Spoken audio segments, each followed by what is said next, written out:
Bueno, Mati, si te parece, por respeto a aquellos que han estado puntuales, si damos comienzo Sí, con el webinar. sí, sí, no hay problema. Bueno, buenos días a todos, ¿cómo están? Acá, bueno, hace mucho frío, pero en Córdoba sé que hace calor y están con remerita. Este, bueno, hoy lo que vamos a hablar es un poco del uso de elementos de protección personal, ¿sí? O EPP, como se lo conoce generalmente.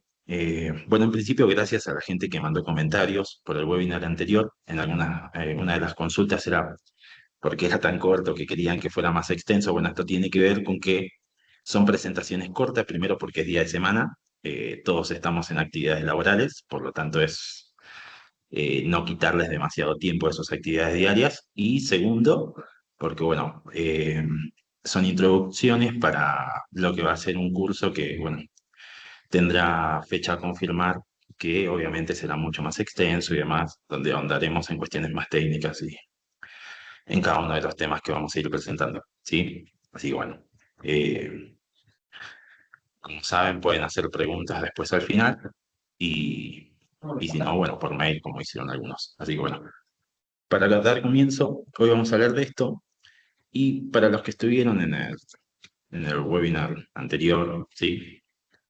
Habíamos hablado de lo que era la matriz, ¿sí? Si algunos se acuerdan. Entonces acá es donde vamos a ver que cuando uno hace una matriz donde detecta los riesgos y peligros, ¿sí? De las actividades, lo que uno puede ver es que los EPP no son la primera barrera, ¿sí? Lo primero es eliminar estas cuestiones, ¿sí? Después sustituirla y hacer controles, porque en la eliminación uno puede eliminar completamente el peligro, que sabemos que no siempre se elimina de manera completa, que era lo que hablamos en el webinar anterior, que si bien se puede mitigar, pero siempre está el factor humano y siempre hay un mínimo de peligro, ¿sí? Entonces, en esta eliminación o cambio o modificación en el entorno del trabajo, en el proceso, ¿sí? En la sustitución podemos ver reemplazar este peligro o esta herramienta, tal vez puede ser alguna maquinaria en donde hemos detectado que tenemos mucha gente que, no sé, una máquina que atrapa, que se sujeta a la ropa o lo que fuere. Bueno, si se puede cambiar esa máquina por una que tenga menos peligro, o ver el tema de los EPP, la ropa de trabajo y demás. Los controles de ingeniería, que esto ya es más específico en un área, pero tiene que ver con la implementación de cambios físicos en el entorno para aislar a las personas del peligro, ¿sí? Como por ejemplo puede pasar en el accionar de maquinarias, poner barreras para que la gente no se caiga o no pase para cierto sector y demás, ¿sí? Los controles administrativos, que tienen que ver con esta cuestión de la modificación de los procedimientos de trabajo o las prácticas para reducir la exposición a este peligro, ¿sí? Y por último, que es lo que vamos a ver hoy, son los CPP, ¿sí? Que se utilizan como la última barrera, ¿sí? Digamos, no es que los CPP hacen de que si yo detecto un peligro, bueno, no pasa nada, le pongo EPP y ya está, ¿sí? Porque, por ejemplo, me ha pasado en una empresa de tener vientos,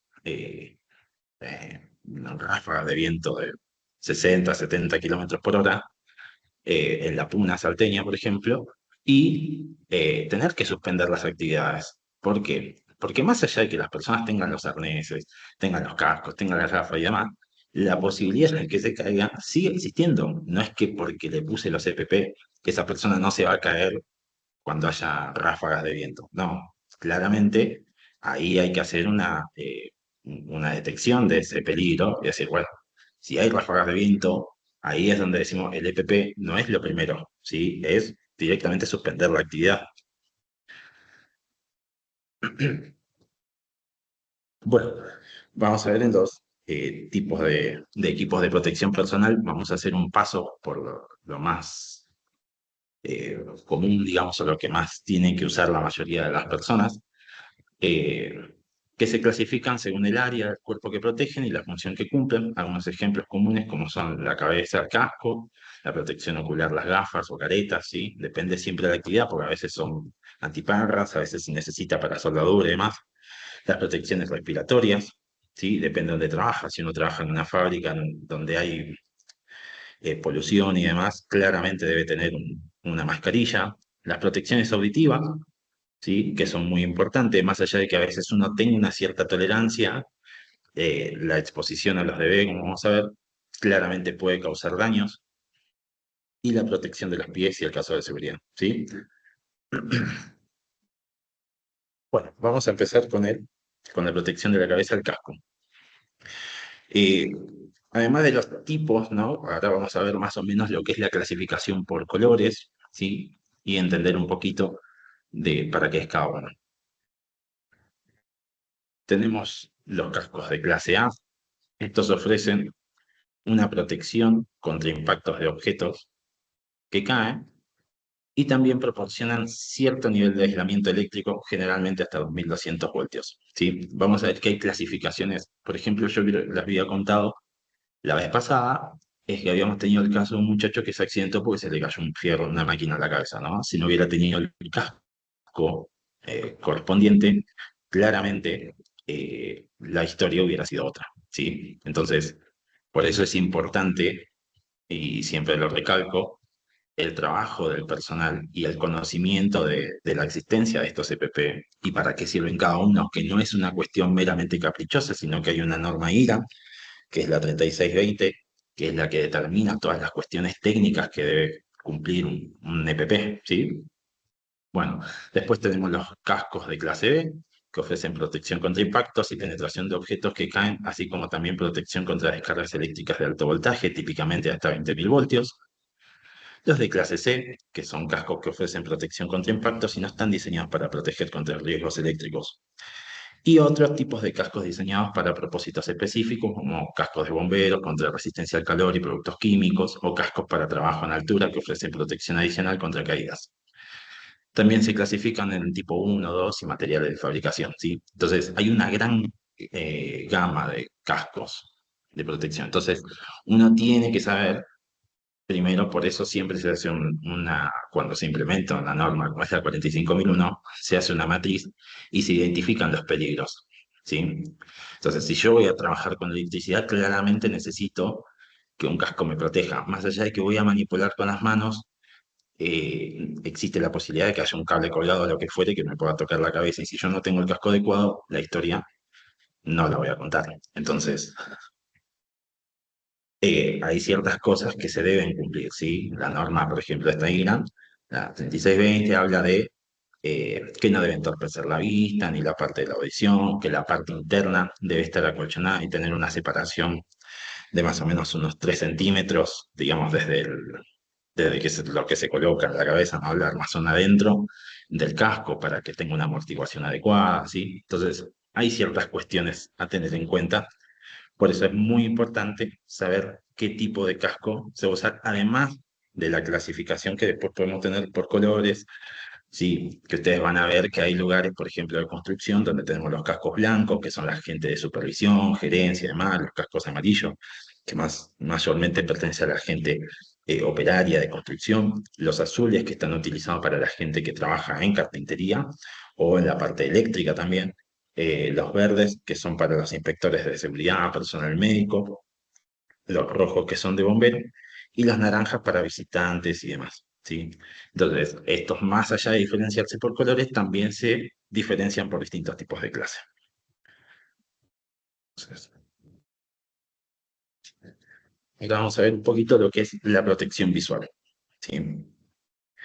Esto está diseñado para proteger los ojos y es muy importante porque más allá de que pueda ser una cuestión que sea incómoda en ocasiones a veces para, para la mayoría de los trabajadores, eh, siguiendo con la identificación siempre de los riesgos y peligros que tenemos que llevar a cabo cuando hacemos la implementación de una norma como es la ISO 45001, es el hecho de saber cuáles son las actividades, ¿sí? Entonces, tenemos que saber para qué usamos cada uno de los tipos de lentes, ¿sí?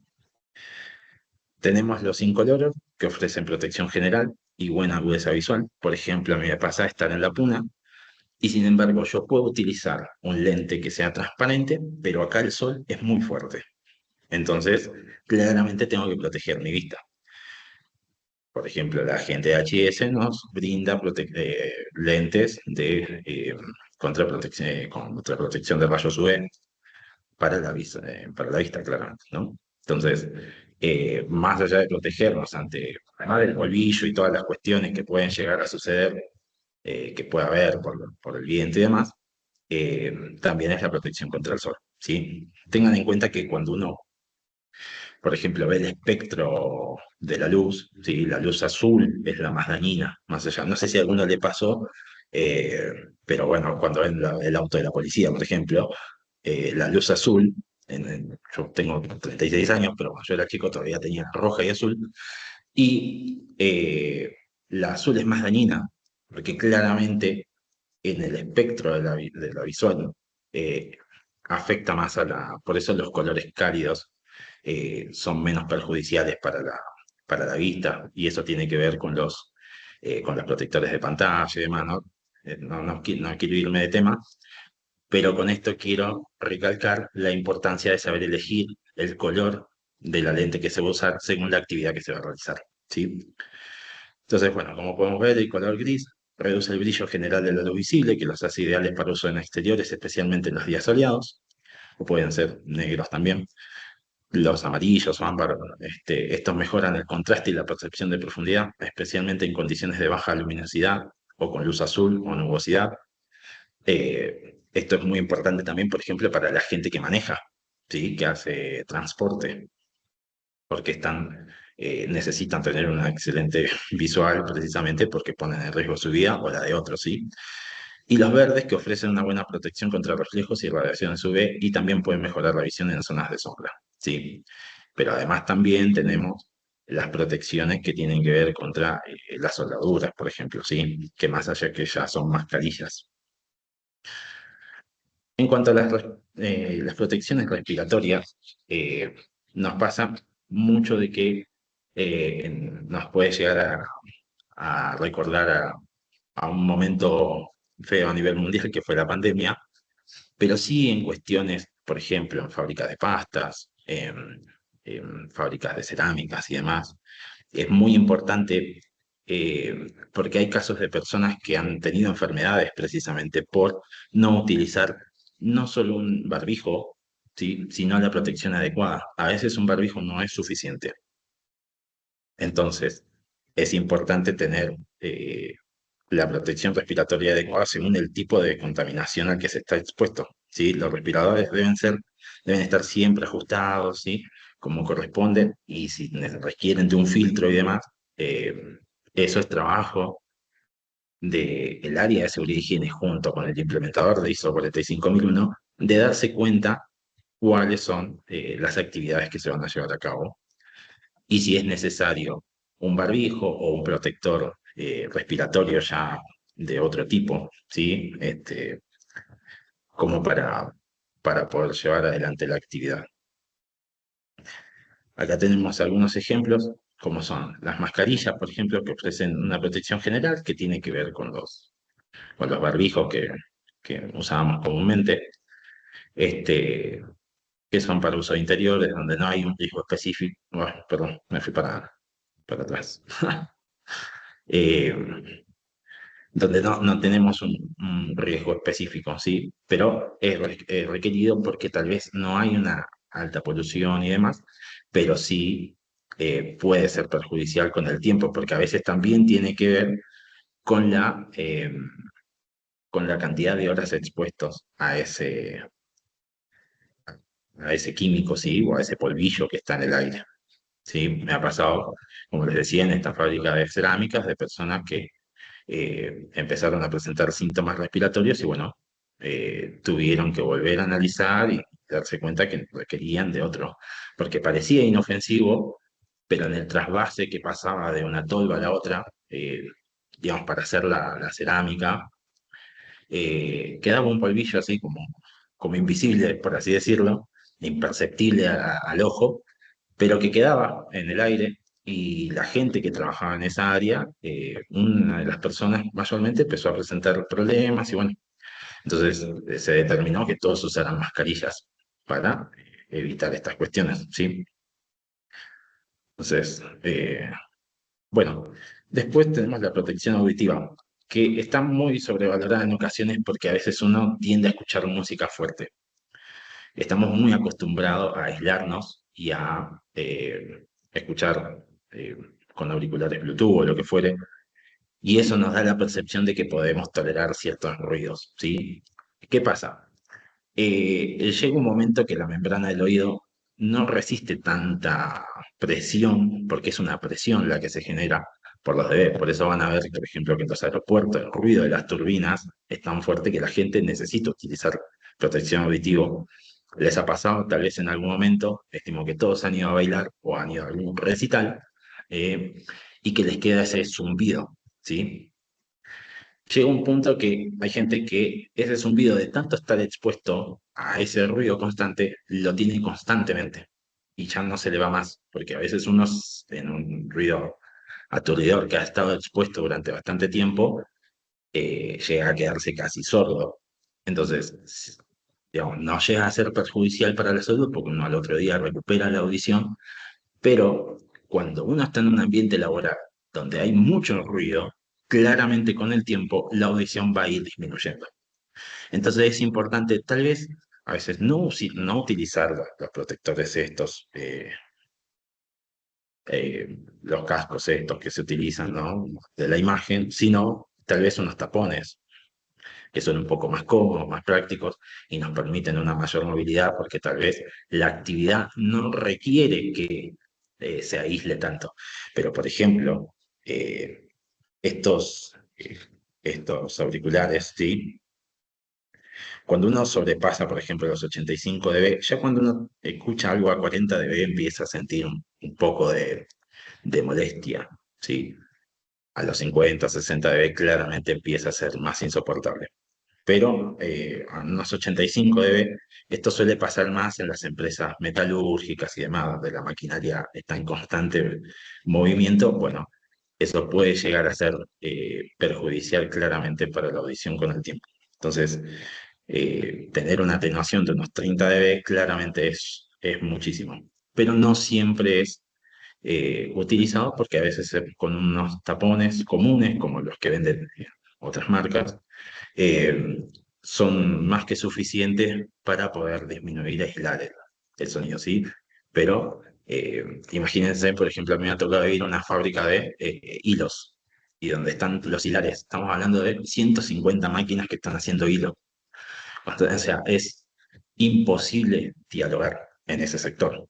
Entonces, claramente, uno tenía que tener los tapones porque era muy aturdidor el sonido y si bien no se sentía un dolor, causaba una fatiga auditiva.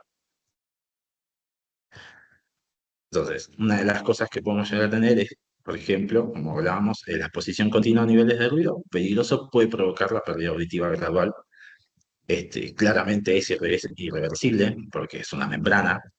Esta pérdida puede ser acumulativa y en muchos casos no se percibe de inmediato porque claramente es como le decía, cuando uno sale a un lugar donde ha estado expuesto, no es significativo. Al otro día uno sigue escuchando, pero si uno constantemente se expone a eso, con el tiempo lo va a ir notando. La falta de protección auditiva también puede dar lugar a la tinnitus, perdón, una condición en la que se perciben zumbidos, pitidos u otros sonidos en los oídos, incluso una ausencia de estímulos sonoros externos, que es lo que yo le decía, este zumbido que se escucha constantemente y que no se va a ir más. La fatiga y el estrés, la exposición constante al ruido en el trabajo puede generar fatiga y estrés en los empleados, que es lo que le contaba hace un momentito, de la fábrica de hilos, ¿sí? Donde si bien no era doloroso, pero causaba una fatiga auditiva que después cuando uno estaba en un lugar silencioso y demás, podía percibir que escuchaba como un poquito menos, ¿sí? Y después, claramente, costaba poder concentrarse y demás, ¿no? Además de que siempre digo, si uno no escucha, no está atento, por eso es cuando uno está trabajando, tiene que estar con las alertas, ¿sí? Yo siempre cuando voy a una fábrica le digo a los chicos que entiendo el hecho de poder querer escuchar música y demás, porque es una distracción, pero precisamente es eso, es una distracción. Y a veces esa distracción puede hacer que no escuchemos que una persona nos avisa que va atrás con algo caliente, por ejemplo, en las cocinas, ¿sí? Me ha pasado a ir a cocinas donde un cocinero avisó atrás, guarda que voy caliente, que es como uno de los términos que se usa en la cocina. Atrás la música estaba fuerte, el que estaba el compañero no escuchó, se dio vuelta, lo quemó todo, o sea, las piernas, de la cintura para abajo. Entonces, algo que parece tan absurdo o tan tonto, si se me permite la palabra, puede llegar a ser un potencial peligro, ¿sí? Entonces, con esto quiero decir, hay que tratar de tener los sentidos activos siempre. Entonces, si bien cuando estamos en un ambiente que es ruidoso, el sentido que más se tiene que agudizar es la vista. Entonces tenemos que estar atentos. Y si no podemos escuchar claramente, no van a escuchar música en una fábrica, pero sí tener la vista protegida y atento.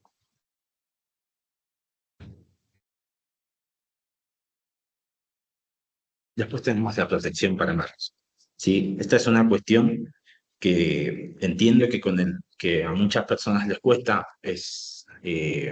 He conocido, he tenido la mala fortuna de ver muchos accidentes con las manos, precisamente por no utilizar los guantes. En ocasiones pueden parecer poco práctico, precisamente porque tienen que ver con el nivel de actividad que se está llevando a cabo y muchas veces el personal no lo suele utilizar. En el webinar anterior habíamos hablado que la norma de seguridad e higiene, si bien habla de que uno tiene que proveer los EPP y demás como empresa, también es obligación del empleado utilizarlos, ¿sí? Entonces, cuando hay un equipo atrás que está trabajando y viendo que un guante, eh, tal vez por una actividad química, se requiere utilizar un guante de látex o se requiere utilizar un guante, como en el caso de la imagen, para agarrar cosas a alta temperatura y demás, bueno, hay que utilizarlos, ¿sí? Eh, es muy común ver que la gente, por ejemplo, me pasó en una cocina de que no utilizaban el guante anticorte y bueno, nada, claramente, si le sumamos música más, a veces los problemas personales incluso de uno, eh, y el no utilizar los EVP, claramente eh, se cortó el dedo. Entonces, eh, por eso es muy importante utilizar los EVP, ¿sí? Según la actividad que estamos realizando. Bueno, tenemos algunos guantes que se pueden llegar a utilizar, siempre recalcando que depende de la actividad que se esté llevando adelante. Sí, los guantes de látex, que son flexibles y ofrecen una buena destreza, ideal para tareas que requieren sensibilidad táctil, como trabajo de limpieza o manipulación de objetos pequeños. ¿Sí? Los de nitrilo, que ya son de otra resistencia, pero que son más para productos químicos, para pinchazos y abrasiones, siendo adecuados para trabajos como productos químicos, laboratorio o manipulación de objetos afilados, ¿sí? Como puede ser, por ejemplo, la limpieza de hospitales y demás. Los de cuero o piel son duraderos, resistentes al desgaste, ideales para trabajos pesados, más cuando tienen bordes y demás, ¿sí? En la construcción. Y los de poliuretano, que ofrecen una resistencia a la abrasión y al corte, que son más adecuados para lo que es montaje de maquinaria pesada y demás. Bien. Hasta acá, si alguno tiene alguna duda, consulta. Si no, seguimos. Y bueno, y por último, el calzado de seguridad. Sí, no me lo voy a agarrar con los gastronómicos, así que voy a ir a otros ejemplos. Sí. Hoy en el mercado ya existen calzados de seguridad que son mucho más cómodos y que tienen, digamos, otras funcionalidades. Tal vez los calzados de hace unos 15 años atrás, 20 años atrás o más, eran más rústicos, más duros, con la punta de metal, ¿sí? Bueno, eso fue mutando y fue cambiando y teniendo distintos tipos de protecciones para los pies, ¿sí? Entonces, eh, Hoy en el mercado lo que tenemos es eh, distintas variedades, entre las cuales podemos llegar a destacar estas cuestiones que son los distintos calzados, ¿sí? Tenemos los calzados de seguridad, que son los clasificados como SB o S1, S2, S3. Este calzado está diseñado para proteger más que nada ante riesgos elevados en el lugar de trabajo, porque tienen una puntera de seguridad que es más resistente al impacto. Por ejemplo, se mide en joules, más o menos entre 200, 250 joules, digamos, de presión, ¿sí? Y pueden tener otras características, como son algunos que son resistentes a hidrocarburos, por ejemplo, que se usan en las estaciones de combustible, ¿no? Que si ustedes los ven, son como de cuero, entonces, eh, o son de cuero o cuerina, eh, y que tienen antideslizante, ¿sí? Para la absorción de energía en el talón, y a veces tienen protección contra la electricidad, ¿sí? En este caso, hay una norma que ya no recuerdo ahora, creo que es la 2345, si no recuerdo mal, que es la que tiene que ver con los calzados, ¿sí? Y que habla sobre las características que deben tener los calzados de seguridad. Después tenemos los calzados de protección, que son los PB o P1, P2, P3 y demás. Este tipo de calzado que cuenta con una puntera de protección también, que es resistente al impacto ya menor, ¿sí? Que en ocasiones estos tienen una puntera más de como plástico, eh, no de metal, un poco menos resistente, pero que también ofrece una protección adecuada, ¿sí? No es. Y después tenemos calzados de trabajo que están diseñados para ofrecer comodidad. Como decía, ahora hay unos modelos que son más tipo zapatillas, ¿sí? Siempre cuando uno evalúa qué calzado va a usar, por ejemplo, si yo voy a hacer trabajo de limpieza, probablemente no necesito un calzado de seguridad propiamente dicho, porque cuando yo evalúo la función, el proceso que se está llevando a cabo, digo, bueno, el mayor riesgo, lo que mayor pesado se les puede llegar a caer a una persona en el pie es un palo de escoba o un balde, o, bueno, nada que pueda llegar a poner en riesgo los miembros inferiores. Entonces, ¿qué voy a hacer? Si voy a buscar que tenga un antideslizante, porque sí es mayor el riesgo de que la persona esté limpiando y se pueda patinar.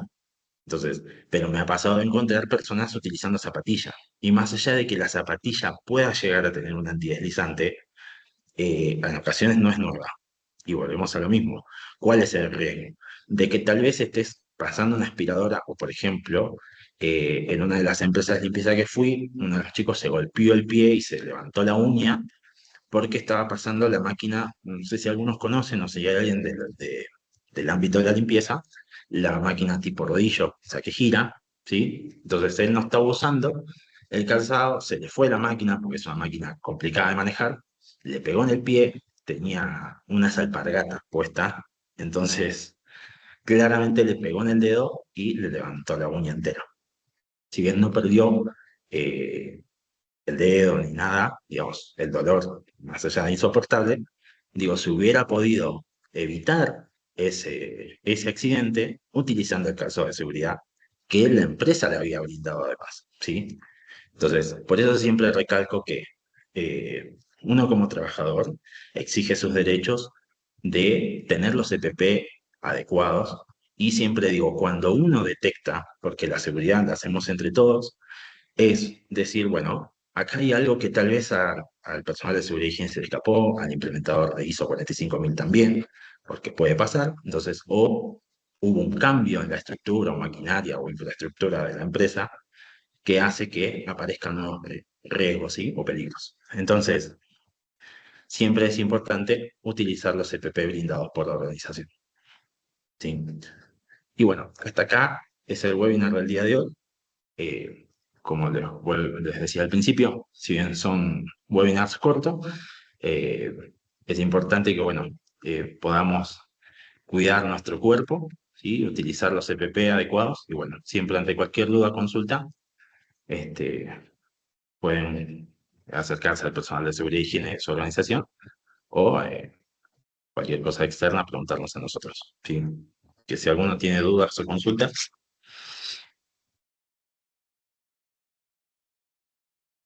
estoy aquí. Vimos por ahí que alguien levantó la mano, no sé si por ahí se arrepintió o fue un error. Por ahí si quieren hablar, si quieren prender sus micrófonos, no hay ningún tipo de inconveniente. O también, si nos animan, pueden dejar su consulta por el chat y nosotros la leemos. Ahí nos escriben, nos dice Ezequiel Balán, por el momento muy claro. Bueno, la verdad que sí, Mati, vienen siendo una serie de webinars muy buenos, muy informativos y la verdad que, bueno, agradecerte por tu tiempo, por supuesto, y por la calidad, digamos, que le estás poniendo, por supuesto. Patricia Esposetti nos dice, muy linda la exposición. Eh, bueno, Muchas si llegan gracias. a tener alguna duda o consulta, no hay ningún inconveniente. En pantalla pueden ver el QR. Si gustan por ahí acercarse, escanearlo. Les comentamos que estamos con un sorteo de, si no me equivoco, 2 cupos para un curso respecto a inteligencia artificial. Así que muy buena oportunidad para participar de este sorteo, que es a través de Instagram. Nos dice Cintia Marín, ¿las fajas para la espalda están permitidas, Mati? Sí, obviamente sí. Tal vez no abarqué todos los EPP, por eso, si bien fue más en general, pero sí, obviamente las fajas son utilizadas más que nada para la parte logística, son las empresas que más lo utilizan, pero sí, sí, están permitidas hoy. Excelente. Bueno, vamos a ir Tiene que ver compartiendo más lo que con una son. cuestión, perdón, tiene que No ver hay más con problema. una cuestión de ergonómica que lo vamos a ver después en ergonomía también. Estamos compartiendo en el chat lo que son los links de asistencia. Importante que lo puedan completar. Y también nuestras redes sociales para que nos sigan y no se pierdan ninguno de los próximos webinars.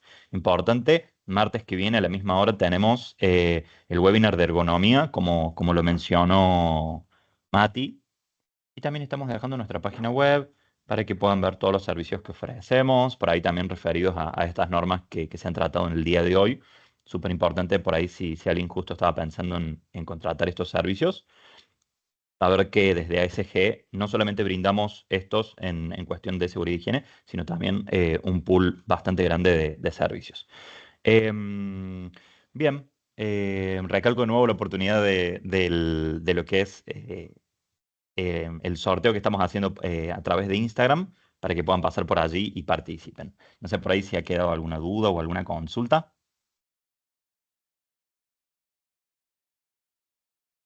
Bueno, bueno, si no ha quedado ninguna consulta, nos despedimos acá. Importante también que puedan firmar ese link de asistencia. Saludos, nos estamos viendo y se pueden comunicar en caso de que haya quedado alguna duda a través de capacitaciones@asgsa.com.ar. Nos vemos la próxima. Un saludo, muchas gracias.